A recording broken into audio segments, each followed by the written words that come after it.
Hey, what's up? I just want to start this video off by saying thank you. Thank you for clicking on this video. The fact that you clicked on it shows me that you are interested in learning how to garden. So I want to say thank you for taking the first steps. This video will be a very comprehensive video, so at the bottom I will have different links to the timestamp where you can go ahead and click on the stuff that's relevant to you, because I'm going to cover the whole spectrum. So everything may not apply to you. You can just click on the link and it'll take you to the time that's pertaining to the information that you may be personally looking for, because this is probably going to be a lengthy video. I just want to say that from the jump. From here on out, I will be your garden bae. I'm here to teach. Obviously, you're here to learn. I've been gardening for a total of maybe 2.5 years so far.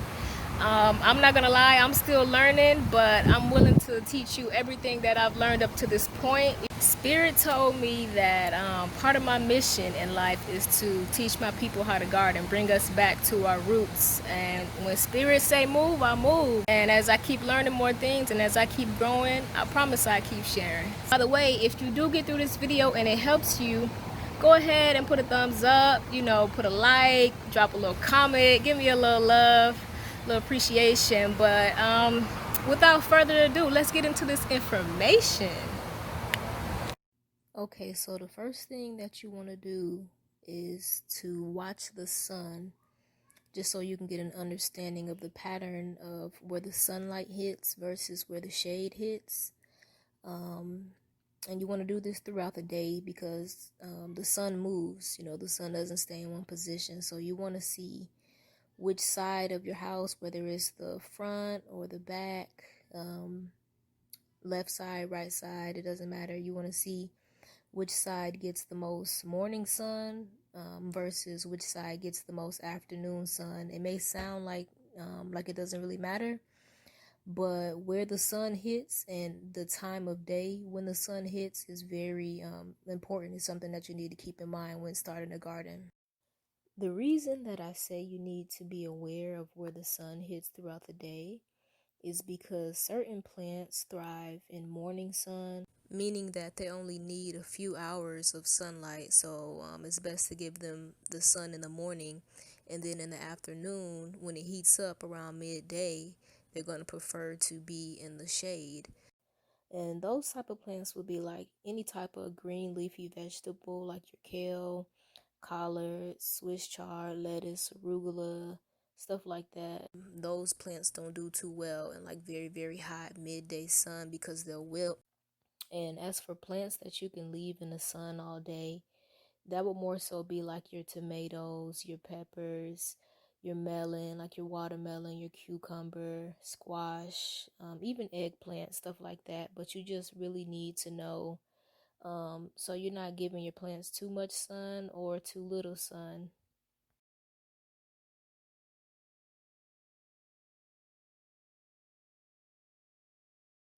Okay, after you've selected a good gardening area, you want to take into account your location, like your geographical location, what time of year it is, like what season, and what grows best in your area.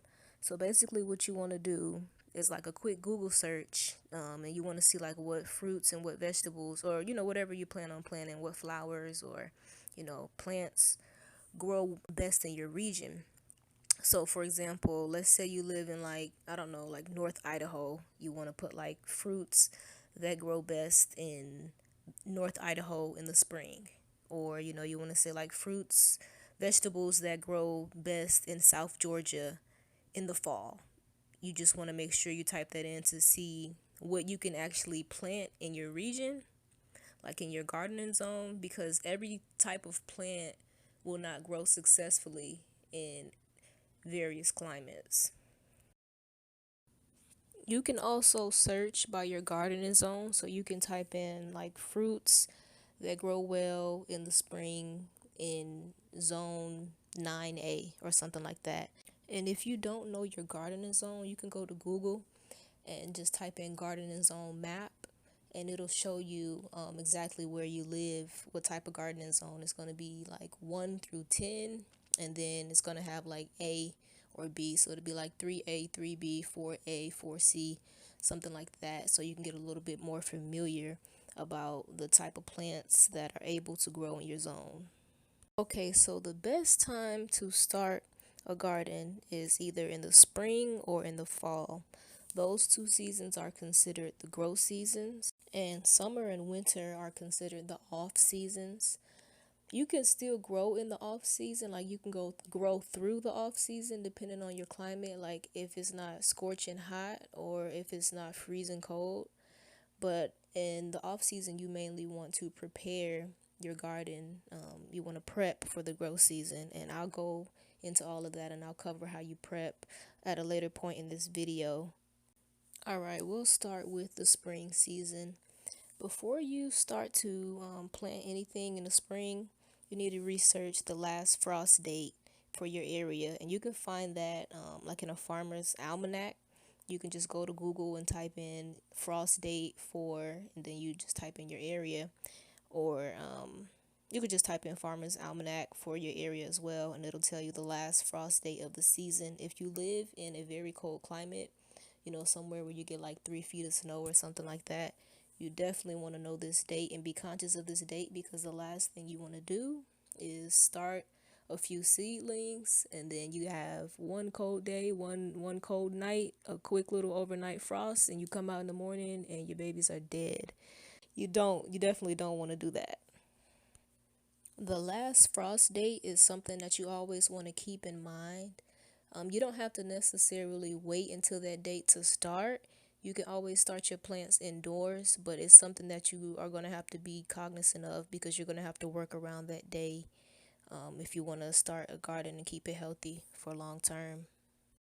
Now, if you were starting a garden in the fall, instead of looking at the last frost date, you want to research the first frost date of the season in your area. You do that the same way. Look it up on the farmer's almanac. And from that date, you want to count backwards 14 weeks, give or take, because that's how long it's going to take for your plants to grow. So you're giving them enough time to produce a fruit before, they die, because a lot of plants, just realistically speaking, will not survive a frost. Some will, but most will not. Okay, so at this point, you should have already picked out the area for your garden based on the sunlight exposure. You should have picked out which plants you want to grow based on what season it currently is, what geographical location you are in, and what grows best in that season and in that location. So once you have all that set, you can decide if you want to plant in raised beds, in containers, or you want to plant directly into the ground. I'm going to give you the pros and the cons of all of them so you can make a more informed decision. Okay, so raised beds, you can make them as deep or as shallow as you need them to be to accommodate the root system of the plants that you are trying to plant, because some plants have very deep roots and others they don't. They have shallow roots that kind of spread out. So the good thing about a raised bed is most people build them themselves. You can construct it to be the perfect dimensions that you want, as far as depth and width and height and everything like that. The downside to having a raised bed garden is, in the beginning, they take a lot of soil to fill. Like, you're going to need to put some type of soil in there, whether you buy it or you source it from somewhere. You're going to need to fill it. And when starting out, you'd be surprised at how much soil it takes to fill a raised bed. Like, let's say you have 2 or 3 medium-sized raised beds in your garden. You could easily spend, a few $100s, $200 to $300, just filling up the beds with soil, because of the amount of soil that it takes, and also the price. Like, soil isn't necessarily expensive, but when you have to put 10, 12, 15 bags in one bed, it can become a little pricey. So that's something you just have to keep in mind when you're initially starting out your garden. Starting a garden in containers is a good idea if you have a limited space. Let's say you're just working with like a patio or a deck or a porch or something like that. You probably might want to go with containers. Also, if you plan on moving within the next few months and you want to be able to take your plants with you, containers would be a better option, because you can move them. They're portable, which is a very good thing if you live in an area that's prone to natural disasters. Like if you live somewhere that has frequent hurricanes or tornadoes, it's a very good idea to bring your plants indoors. So if you have containers, you can easily pick them up and bring them into a sheltered space. In comparison, if you have like a plant in the ground or in a garden bed, you just have to pray for the best and let the storm pass. The downside to planting in containers is it is a limited amount of space. Yes, you can buy containers based on size. You can buy a large container if you need. You can buy a smaller container if you need, depending on the depth of the roots of the plants that you intend to grow. But like I said, it's a limited space. So once the roots of your plant, once they tunnel down and reach the bottom of the container, that's it. They're at the capacity. They can't grow anymore. So you have to keep that in mind when starting in a container. When putting your plants directly into the ground, there is a lot less prep work required. Now, don't get me wrong, you're still going to have to prep the soil, but in comparison to starting a container or starting in a raised bed, it's going to be a lot less prep work. So that's a pro of starting in ground. Now, a con of planting directly into the ground is your plants, they're immovable. They're going to be stable where they're at. So like I said before, in the event that you may have a bad weather condition, you're just going to have to pray for the best and weather the storm. Also, you have to make sure that the soil that you have in the ground is able to accommodate the plants that you intend on planting, based on soil composition and water retention. That's something that you have to take into account when planting in ground, but I'll go in depth over that and how to set up each type of garden in just a minute. Okay, to set up a container for gardening is super easy. First, you want to go ahead and purchase the container. You can use different types of containers, like you have the clay terracotta pots, or you can use like a plastic container. You can also repurpose things like a 5-gallon bucket, or even like a 1-gallon water jug if you're planting something small. Literally, any type of plastic container can be repurposed. Now, if you are growing edible plants, make sure that the container that you're repurposing is food grade. And if it's not food grade, you can line it with one of those food grade plastic bags, the kind that you roast a turkey in for Thanksgiving. You can put that around it and your plants will be safe and they'll be good to go, and it won't leak any BPAs into the soil, which can be soaked up by your plant, which can be consumed by you when you eat the fruit. It's a whole cycle, but you just want to make sure that you're, keeping everything healthy for your body. Oh, also, if you live near a bakery, you can go and speak with the manager and ask them. They have these really big white buckets that they get things shipped to them in, like food materials. They get them shipped to them and they'll give them to you for free. They're already food grade. They're really big. They're like 5 gallons already. So you can go ahead and check with them, and usually they'll give them away or they'll just be throwing them away. Like they really don't want them, so it doesn't hurt to go down there and just ask. You have not because you ask not, so just ask. Now, let's say you go down to your local home improvement store and you buy gardening pots. You're good to go. You can just put soil in them, put potting soil in them, specifically potting soil, not garden bed soil, not in-ground soil, and most definitely not topsoil.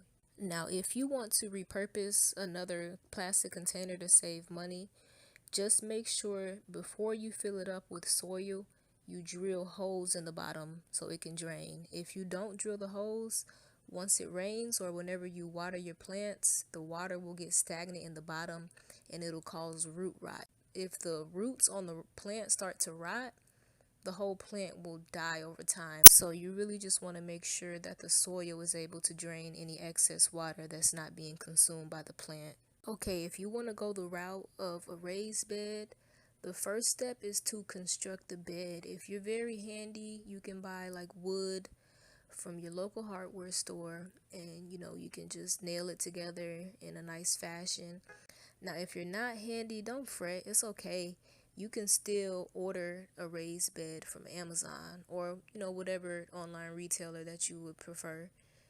You just go and you order it and you can assemble it. It's as simple as assembling, like, I don't know, a nightstand or a dresser from Walmart or IKEA or wherever you shop. It's simple. You just order it, follow the instructions, put it together, and you're good to go. But be sure to get a raised bed that's deep enough to accommodate the roots of the plants that you are planning on growing. You don't want a shallow bed if you're going to grow something with very deep roots, and vice versa. You don't want a really deep bed if you're just going to grow something with shallow roots, because it's not a waste, but you could have saved energy, time, and money and still got the same results. So after you have your perfectly sized raised bed, you want to fill it with soil. Like I said, you have to go down to your local home improvement store and purchase soil, or you can also purchase it from different companies. You just have to Google what's local to your area, and they can even deliver it to you. If it's a lot of soil that you don't want to continuously make back and forth trips, you can have people, they'll pull up with like a whole dump truck and deliver it directly to your yard. But either way, you just have to make sure you fill it all the way up to the top, the entire bed. So how do you know if you've purchased enough soil? This is how you can tell in advance. You just have to do a little geometry. You got to calculate the area volume. You take the length times the width times the height. You multiply that by each other, and then you know the cubic amount of soil that you're going to need. And once you're out shopping for soil, you can just read on the bag. It'll tell you the cubic feet, and you already know how much you need. So let's say you need 36 cubic feet to fill your garden bed. And if you know it comes in 2 cubic feet per bag, you would just divide 36 by 2. So you would know you need 18 bags to fill up your garden bed. It'll save you a lot of time and a lot of energy instead of just guesstimating and going back and forth. Okay, now if you plan on planting directly into the ground, first you need to check the quality of the soil that you have in your yard. It might be sandy, it might be loamy, or it might be clay. Here is an image of all three of them, so you kind of know what they look like, you know what to look for. Sandy soils are well draining, meaning that they don't hold a lot of water. And, in contrast, clay soils, they hold a lot of water, which can be good for certain plants. Now, loamy soils, loam is a mix of both sand and clay. It may not be 50-50, it may be 70-30, but basically it won't drain as fast as sandy soil, and the water won't stay in there as long as clay soil. So you kind of really have to know what type of plants you're growing in advance. And you also have to know what type of soil those plants thrive in. Some plants do better in well draining soil, some plants do not. You just have to know what you're growing and what kind of soil you have. On top of that, you have to amend your soil, meaning you have to add nutrients to the soil that's already there. To amend the soil that you already have, you can add compost, you can add cow manure, you can add worm castings, or you can just add regular garden soil to it. If you go to like your local home improvement store, you'll see it'll just say like flower and herb or fruit and vegetable garden soil. You want to buy it, and then you take it home, you take it out of the pack, you cut it open, and you sprinkle it on top of the soil that you already have. And you want to use like a garden hoe and just work it into the soil, mix it in very well, and it's going to add nutrients to the soil that you already have. It's going to kind of balance it out. Now, in terms of the pH, you want the pH to be about 6 to 7.5. Some plants thrive in acidic soil like blueberries or blackberries, things like that. And some plants do best in like a neutral soil or even like an alkaline soil, slightly alkaline, like asparagus and broccoli and things like that. So it kind of depends on what you're planting. You can also add lime to raise the pH, or you can add sulfur to lower the pH. But you shouldn't necessarily really be worried about the pH too much unless it's just all the way off. You can buy a meter to test it. You just put it in there, it'll give you a good reading. But like I said, you don't necessarily need to be too concerned about the pH unless it's just all the way out of whack. Now, here comes the fun part, actually starting your plants. Now, when starting your plants, you have two options. You can either start them from seed, or you can go out and purchase seedlings, which are very young plants that have already been started for you. Either one is fine. You just have to choose which option is best for you. When you're deciding if you want to start from seed or seedlings, you have to take into account how far into the growing season it already is. If you're starting from seed, you want to start at the very, very, very beginning of the season. If it's already a few weeks into the season, your best bet is probably going out and purchasing a seedling. Seedlings as well as seeds can be purchased from your local nursery, a home improvement store, or any major retailer that has a gardening section. Or you can just go on Google and type in local nurseries, local garden nurseries near me, and you'll have a bunch of options, so you can just see which one is going to be the best for you. If you are starting from seed, the first step is to germinate the seeds. Now for that, there are a couple methods that you can use. You can use the paper towel method, which is my personal favorite, or you can take some starter mix and put it in like a 4-inch little small pot, and you can start it directly in there, or you can sow the seed directly into the ground.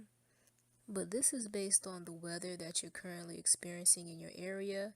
If it's spring and you haven't passed the first frost date, I would not recommend sowing the seed directly into the ground or directly into the raised bed, whichever one you're using.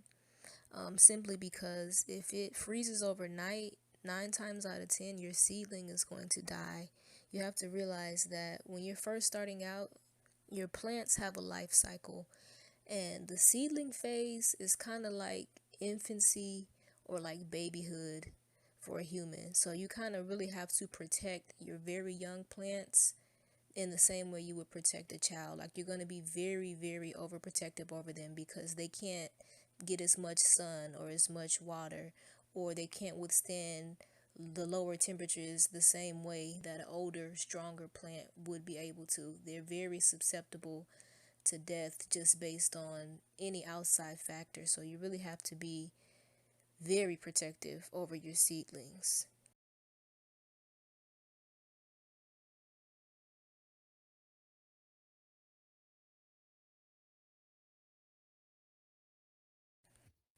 For the paper towel method, you want to take a paper towel and wet it very good, not to the point where it's dripping everywhere, but you want to make sure that you wet it pretty good. You want to fold it up, and then you take your seeds and you place them inside of the paper towel in between the folds. And then you want to take the paper towel that you've already folded and you put it inside of a plastic Ziploc bag. This kind of gives it like a greenhouse effect, so the water won't necessarily evaporate. You just leave that, on the kitchen counter or the windowsill somewhere in the corner, and your seeds are going to sprout that way. They're going to germinate, they're going to sprout, they're going to be fine.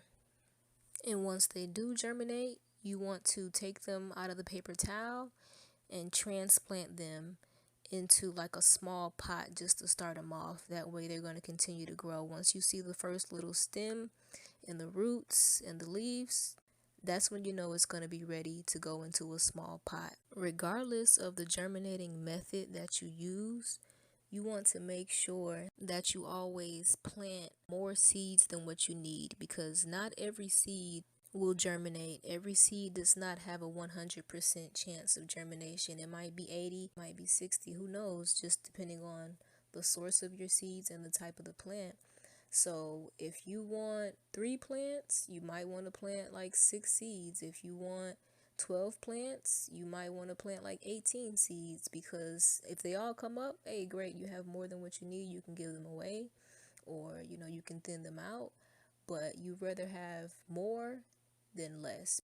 I recommend that you always, always, always, always start your plants indoors. That way you can get a jump on the season. By the time you're ready to put your plants outside, after the first frost, they have already grown 2 or 3 weeks worth of growth.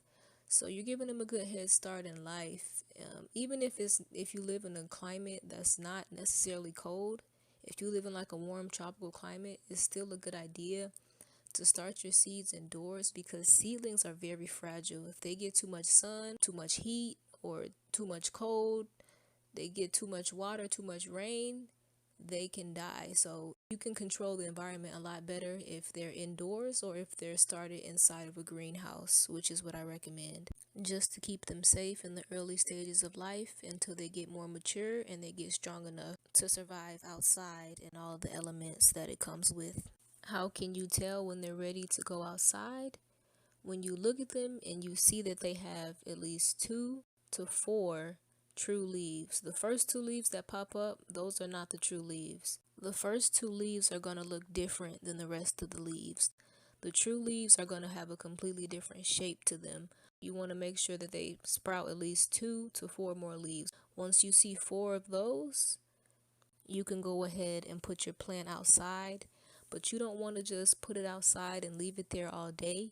You want to kind of get it acclimated. So you might give it 2 hours in the morning and then bring it back in the house for the rest of the day. Then the next day, put it out for 3, and then 4 and 5, the next following days. So it kind of gets more accustomed to the change in heat and light, so it won't go into shock. The same thing applies to if you buy seedlings. You want to keep them indoors until they have 2 to 4 true leaves and then put them outside gradually to get them accustomed to the outdoor characteristics, the heat and the rain and everything like that. You can leave the seedlings in the small 4-inch pots for a few days, maybe even up to like a week or 2 depending on how quickly they're growing, but they're going to outgrow those small pots very quickly.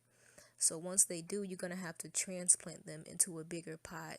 Like I said, you got to make sure you got the correct size based on the root depth that's expected. But once you get ready to transplant it, you go ahead and you dig a hole that's big enough to accommodate the plant's roots and the soil that that's gonna be surrounding it when you take it out of the container. So you dig a hole and then you want to sprinkle fertilizer into the hole. Oh, and when I say add fertilizer, by fertilizer, I just mean something that's going to put nutrients into the soil. So you can use worm castings, you can use cow manure, you can use compost, you can make your own fertilizer from organic plant materials as well. If you guys would like to see a video on that, just let me know and just put a little comment and I'll go ahead and shoot that to y'all as soon as I can. And then you want to place the plant into the hole and make sure that it's level.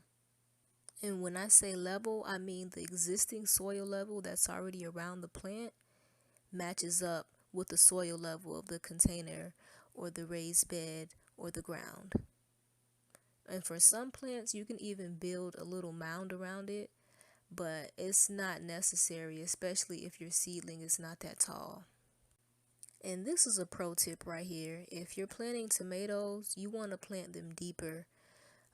Like the soil level that is already around the plant, you want to put it below the soil level of the container or the bed or the ground that you're transplanting it into. And the reason I say that is because tomatoes, they'll grow more roots. Like you want them to have a very strong root system. So if you put them deeper in, they're going to grow more roots than if you put them in shallow.